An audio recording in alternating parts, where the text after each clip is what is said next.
शांति। 28 फरवरी 2024 प्रातः मुरली। ओम शांति। बाप दादा मधुबन। आज बाबा ने सुनाया, मीठे बच्चे, भारतवासियों को सिद्ध कर बताओ कि शिव जयंती ही गीता जयंती है। गीता से फिर होती है श्री कृष्ण जयंती।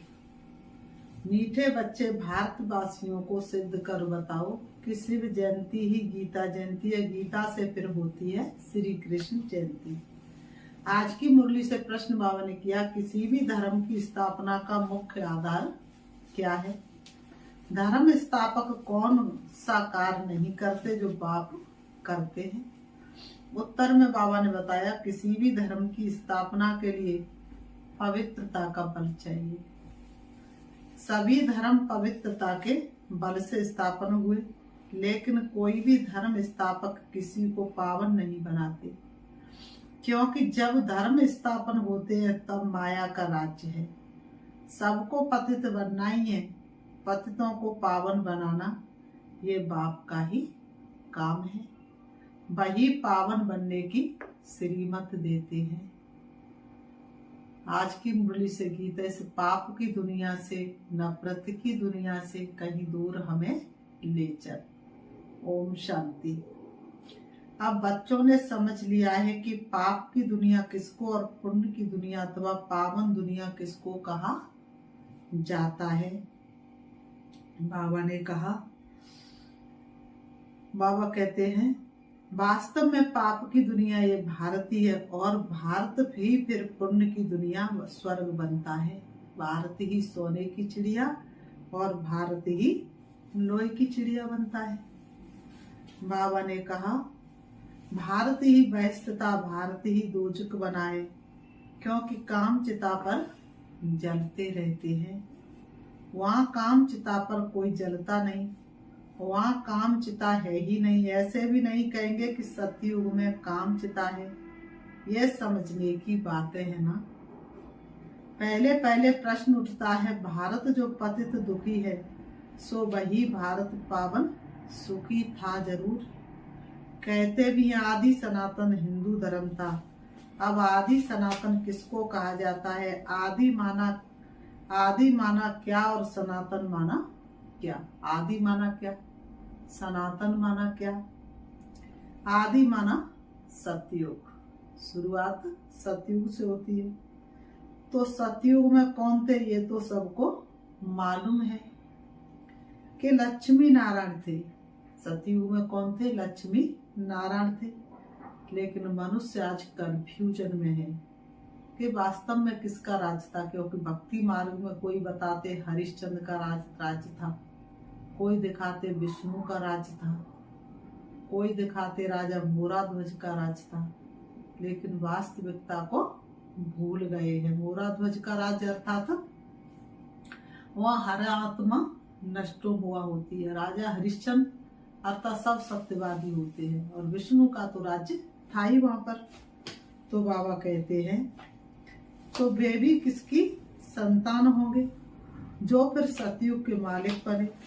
सतयुग स्थापन करने वाला था परमपिता परमात्मा, उनकी संतान थे, परंतु इस समय अपने को उनकी संतान नहीं समझते। अगर संतान समझते तो बाप को जानते, बाप को तो जानते ही नहीं है।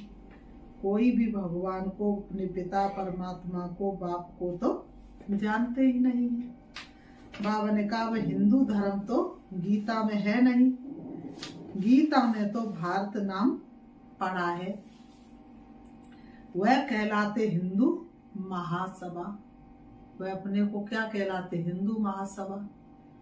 अब श्रीमद् भगवत गीता है सर्वशास्त्रमयी शिरोमणि।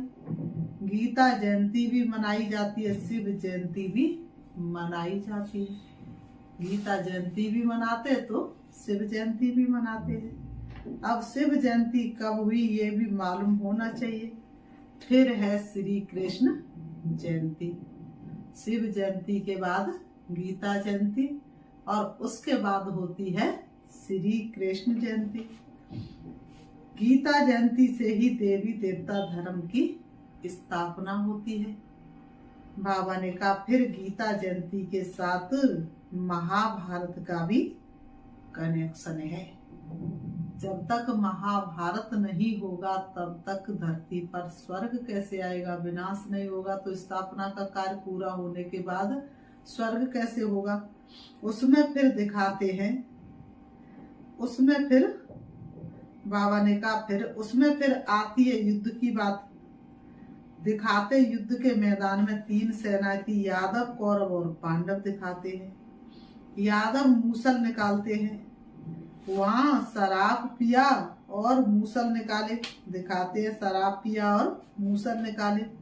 तुम जानते हो अभी बरोबर मूसल भी निकल रहे हैं, वह भी अपने कुल का विनाश करने एक दूसरे को धमकी दे रहे हैं।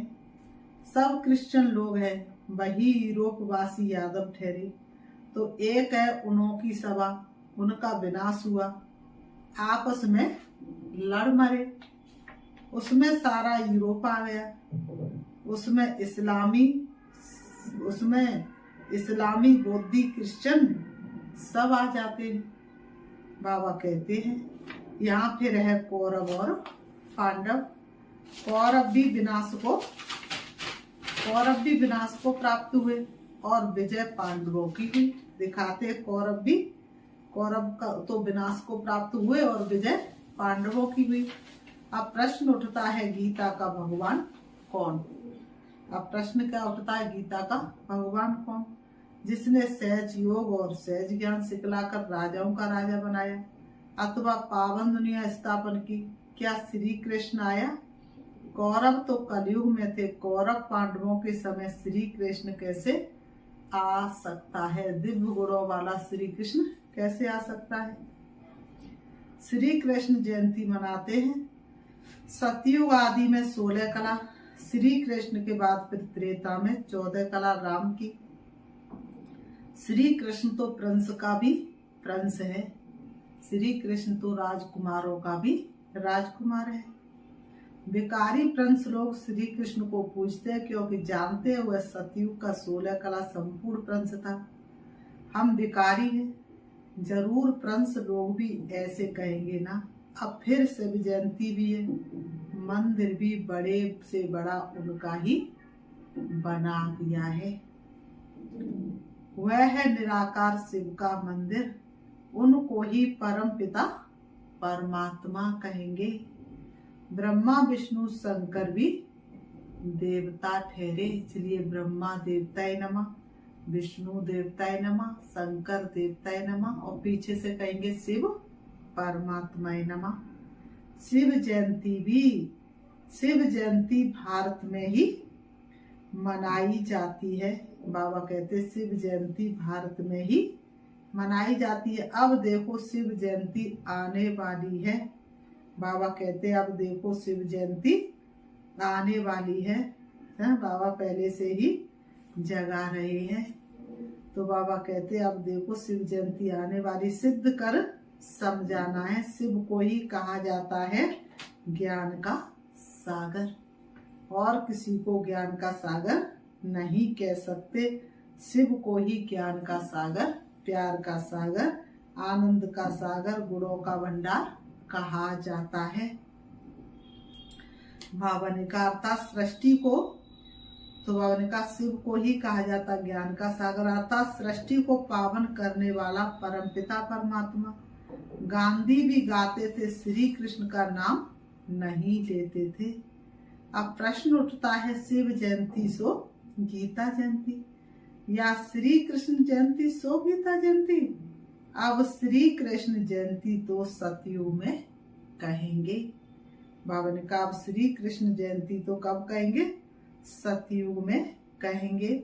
शिव की जयंती कब हुई थी किसको पता नहीं।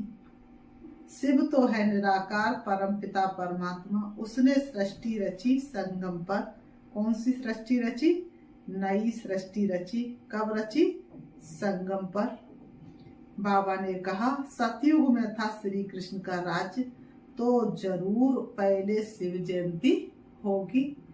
बच्चे भारतवासियों को बच्चे जो ब्राह्मण कुलभूषण सर्विस में तत्पर रहते हैं, उन्हों को ये बातें बुद्धि में लानी है। जो दिन रात सर्विस में तत्पर रहते, बाबा कहते, उन्हों को ये सारी बातें क्या करनी है, बुद्धि में लानी है। कि भारतवासियों को कैसे सिद्ध कर बताएं कि शिव जयंती सो गीता जयंती, फिर गीता से होती है श्री कृष्ण जयंती अथवा राजाओं के राजा की जयंती। श्री कृष्ण है पावन दुनिया का राजा, वहां तो है राजाई, वहां श्री कृष्ण ने जन्म लेकर गीता तो गाई नहीं। और सतयुग में महाभारत लड़ाई आदि तो हो नहीं सकती, वह जरूर संगम पर हुई होगी। तुम बच्चों को अच्छी तरह इन बातों पर समझाना है। बाबा कहते, तुम बच्चों को अच्छी तरह इन बातों पर समझाना है। पांडव और कौरव सभा मशहूर है। पांडव पति दिखलाते हैं, श्री कृष्ण को समझते हैं, उसने सहज ज्ञान और सहज राजयोग सिखलाया। अब वास्तव में लड़ाई की तो कोई बात ही नहीं, विजय पांडवों की हुई है, जिन्हों को परम पिता परमात्मा ने सहज राजयोग सिखलाया। वही 21 जन्म सूर्यवंशी चंद्रवंशी बने। तो पहले समझाना है हिंदू महासभा वालों को। सभाएं तो और भी हैं, लोकसभा, राज्यसभा, ये हिंदू सभा है मुख्य। बाबा ने कहा ये हिंदू सभा है मुख्य। जैसे 3 सेनाएं गाई हुई है, यादव, कौरव और पांडव, और ये भी संगम पर अभी सतयुग की स्थापना हो रही है। श्री कृष्ण के जन्म की तैयारी हो रही है। गीता जरूर संगम पर ही गाई है। अब संगम पर किसको लाए? श्री कृष्ण तो आ ना सके, उनको क्या पड़ी है जो पावन दुनिया छोड़ पतित दुनिया में आए।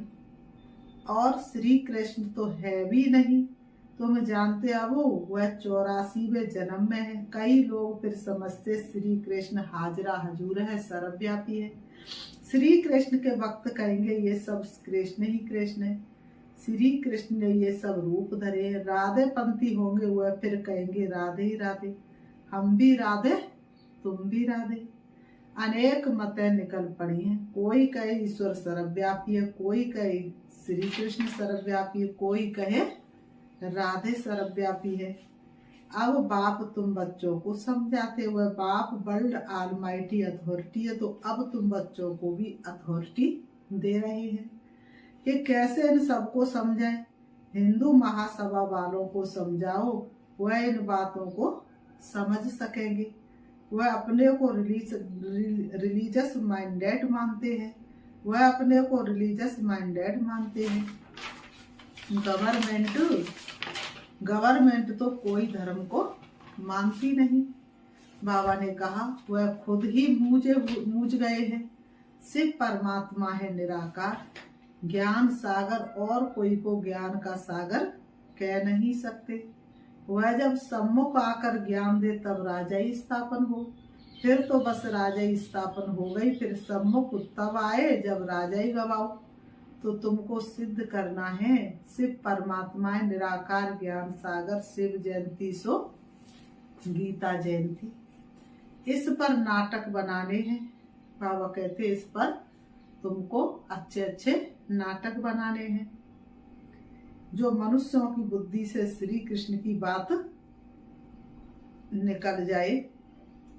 निराकार शिव परमात्मा को ही पतित पावन कहा जाता है।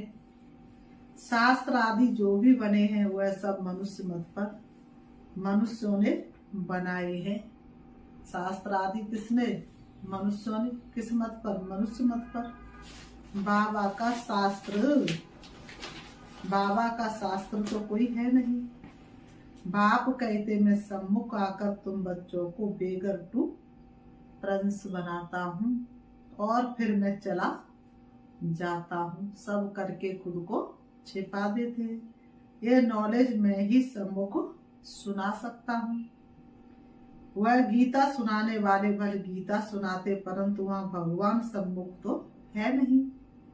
कहते गीता का भगवान सम्मुख था जो स्वर्ग बनाकर चला गया। तो क्या वह गीता सुनने से कोई मनुष्य स्वर्गवासी हो सकता है क्या? बाबा कहते मरने समय भी मनुष्य को गीता सुनाते। सारा जीवन न गीता सुनी, न रामायण पढ़ी, न भागवत सुनी, न कोई धर्म का कार्य किया, न कोई पुण्य का कार्य किया, न कोई त्याग किया, न कोई तपस्या की, और अंत में कोई गीता सुनाने लग जाए। तो अंत में गीता सुनाने से क्या बुद्धि भगवान से लग सकती है? क्या पाप कट सकते हैं? तो बाबा कहते हैं और कोई शास्त्र नहीं सुनाते, समझते गीता से स्वर्ग की स्थापना हुई है, इसलिए गीता ही सुनाते हैं। तो वह गीता एक होनी चाहिए ना। दूसरे धर्म सब पीछे आए और कोई कह नहीं सकते तुम स्वर्गवासी बनेंगे। फिर मनुष्यों को पिलाते भी गंगा जल है। जब शरीर छूट जाता है, मिट्टी को ले जाने से पहले मुख में गंगा जल डालेंगे। तो बाबा ने कहा जमुना जल नहीं पिलाते, गंगा जल ही पिलाते हैं। गंगा जल का ही महत्व समझते, महत्व है। बहुत वैष्णव लोग जाते मटके भरकर ले आते हैं, फिर उनमें से बूंद बूंद डालकर पीते रहते हैं कि सब रोग मिट जाए, सब पाप कट जाए। वास्तव में है ये ज्ञान अमृत की धारा, जिससे 21 जन्म के दुख मिट जाते हैं। तुम चेतन ज्ञान गंगाओं में स्नान करने से मनुष्य स्वर्गवासी बन जाते हैं। तो जरूर पिछाड़ी में ज्ञान गंगाएं निकली होंगी।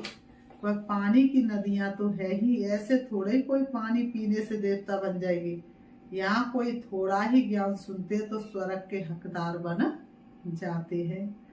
यह है ज्ञान के सागर शिव बाबा की ज्ञान गंगाएं। ज्ञान सागर गीता ज्ञान दाता एक शिव है, श्री कृष्ण नहीं। सतयुग में पतित तो कोई होता नहीं जिसको ज्ञान दे। ये सब बातें भगवान बैठ समझाते हैं। हे अर्जुन व हे संजय, नाम मशहूर हो गया है, लिखने में बहुत तीखा है। बाबा ने कहा लिखने में बहुत तीखा है। बाबा कहते हैं लिखने में बहुत तीखा निमित्त बना हुआ है।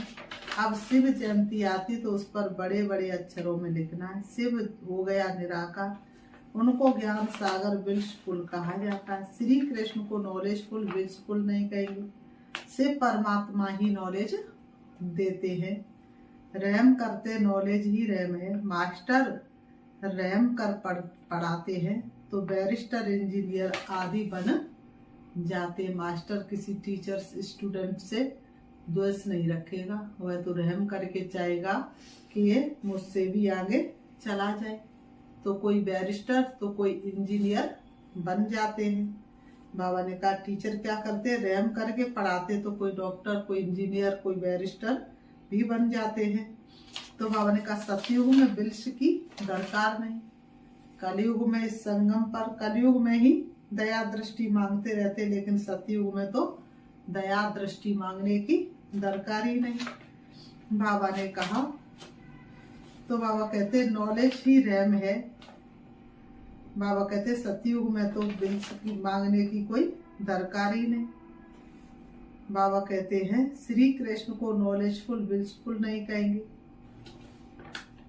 बाबा कहते हैं शिव परमात्मा ही नॉलेज देते हैं, सतयुग में विल्स की दरकार नहीं।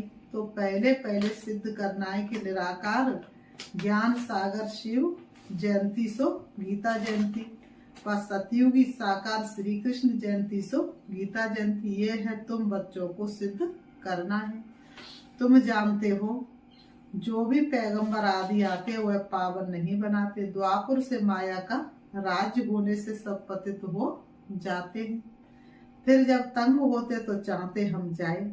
जो धर्म स्थापन करते वही फिर वृद्धि को पाते हैं। पवित्रता के बल से धर्म स्थापन करते, फिर पवित्र बनना ही है। मुख्य है 4 धर्म, इनसे ही वृद्धि होती है, टाल टालियां निकलती हैं। शिव जयंती गीता जयंती सिद्ध होने से और सब शास्त्र उड़ जाएंगे, क्योंकि वह है मनुष्यों के बनाए हुए। वास्तव में भारत का शास्त्र एक ही गीता है। मोस्ट बिलवेड बाप कितना सहज कर समझाते हैं। उनकी श्रेष्ठ तो श्रेष्ठ मत है। अब तुमको ये सिद्ध करना है कि निराकार ज्ञान सागर जयंती सो गीता जयंती, या सतयुगी साकार श्री कृष्ण जयंती सो गीता जयंती। इनके लिए बड़ी कॉन्फ्रेंस बुलानी पड़े। ये बात सिद्ध हो जाए तो फिर सब पंडित तुमसे आकर ये लक्ष्य लेंगे। शिव जयंती पर कुछ तो करना है ना। हिंदू महासभा वालों को समझाओ, उनकी बड़ी संस्था है। सतयुग में है आदि सनातन देवी देवता धर्म। वहां की सभा आदि कोई नहीं, सभाएं हैं संगम पर। पहले पहले तो सिद्ध करना है कि वास्तव में आदि सनातन सभा है ये ब्राह्मणों की, पांडवों की। पांडवों ने ही विजय पाई है, जो फिर स्वर्गवासी हुए। अब तो कोई आदि सनातन देवी देवताओं की सभा कह ना सके। देवताओं की सभा नहीं कहेंगे, वह है सावरंटी।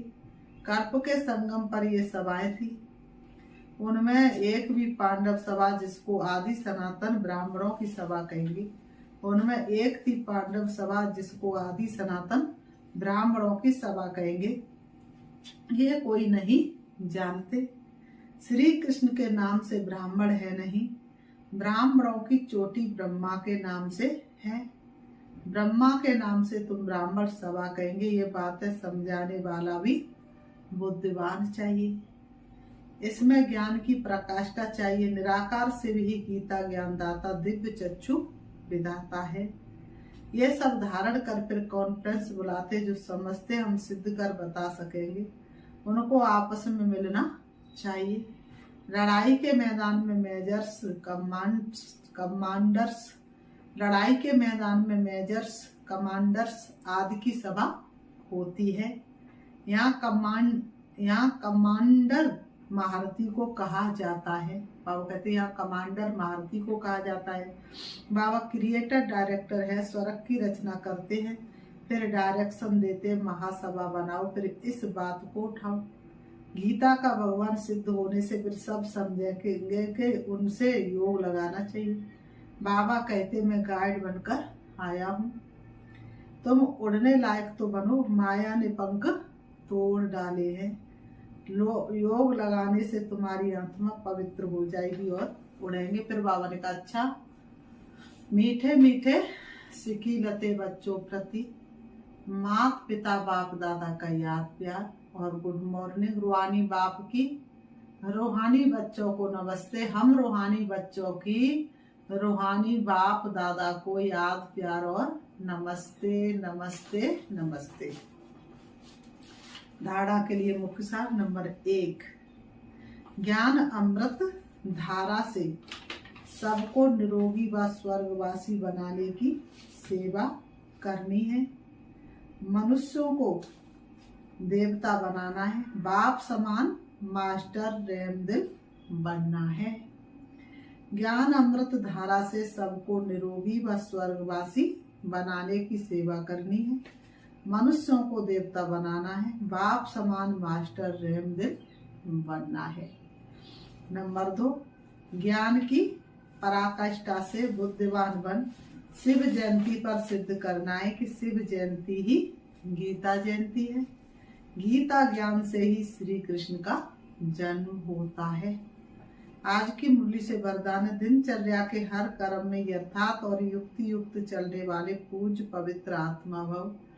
दिनचर्या के हर कर्म में यथार्थ और युक्ति युक्त चलने वाले पूज्य पवित्र आत्मा भव। स्पष्टीकरण, पूज्य पवित्र आत्मा की निशानी है उनका हर संकल्प, बोल, कर्म और स्वप्न यथार्थ अर्थात युक्ति युक्त होगा। हर संकल्प में अर्थ होगा। ऐसे नहीं कि ऐसे ही बोल दिया, निकल गया, कर लिया, हो गया।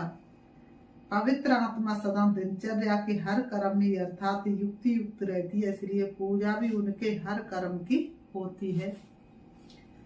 बाबा ने कहा अर्थात पूरे दिनचर्या की होती है। उठने से लेकर सोने तक भिन्न भिन्न कर्म के दर्शन होते हैं। आज की मुरली से स्लोगन है, सूर्यवंशी बनना है तो सदा विजयी और एक रस स्थिति बनाओ। सूर्यवंशी बनना है तो सदा विजयी और एक रस स्थिति बनाओ। अच्छा, ओम शांति। अभी हम बाबा को प्यार से याद करते हैं। अपने मन को चारों तरफ से हटाए, एकाग्र करेंगे और अपने आप को एकांतवासी बनाएंगे। एक के अंत में खो जाएंगे, समा जाएंगे प्यारे पिता परमात्मा की याद में। अपने आप को चमकती हुई ज्योति के रूप में देखेंगे। देह से न्यारी मैं आत्मा हूं, शरीर मेरा वस्त्र है जो मुझे आत्मा ने पाठ बजाने के लिए धारण किया है। वास्तव में मुझे आत्मा का अपना घर परम धाम शांति धाम है, जहाँ की मैं आत्मा रहवासी हूँ। मेरे पिता परमात्मा ज्योति बिंदु शिव है, जो परम धाम के रहने वाले हैं। परम धाम से मुझे आत्मा ने सृष्टि रंगमंच पर अनेक नाम रूप वाले वस्त्र धारण कर पाठ बजाया। अब मेरा पाठ पूरा हुआ, मुझे अपने घर वापस जाना है। मैं आत्मा चली जा रही हूँ, मन और बुद्धि से हवा से भी तेज उड़ रही हूँ। सूरज चांद सितारों से पार होती हुई मैं आत्मा पहुंच जाती हूँ अपने घर, मीठे धाम परलोक ब्रह्मलोक में प्रवेश करती हूँ। आत्माओं का देश, झिलमिलाती हुई मड़ियां मेरे सामने है। उससे भी ऊपर मैं देख गई अपने प्यारे पिता परमात्मा को, जो रूप में बिंदु और गुणों में सिंधु के समान है। उनकी शक्तिशाली किरणें मुझे पावन बना रही हैं और मुझे आत्मा का पौधा पौधा पावन हो रहा है। मुझे आत्मा का हर संकल्प शुद्ध और पवित्र होता जा रहा है। मैं शक्तियों से भरपूर होती जा रही हूँ। शिव बाबा से शक्ति लेकर मैं वापस आ जाती हूँ। परम धाम से नीचे, सूक्ष्म वतन से नीचे, तारागढ़ से नीचे, चंद्रमा से भी नीचे, सूरज से भी नीचे मैं आत्मा आ जाती हूँ। सृष्टि रंगमंच पर आकर के दोनों ग्रहों के बीच प्रकृति में विराजमान हो जाते हैं और मुझे आत्मा की शक्तियां चारों तरफ के वातावरण को शक्तिशाली बना रही हैं। ओम शांति।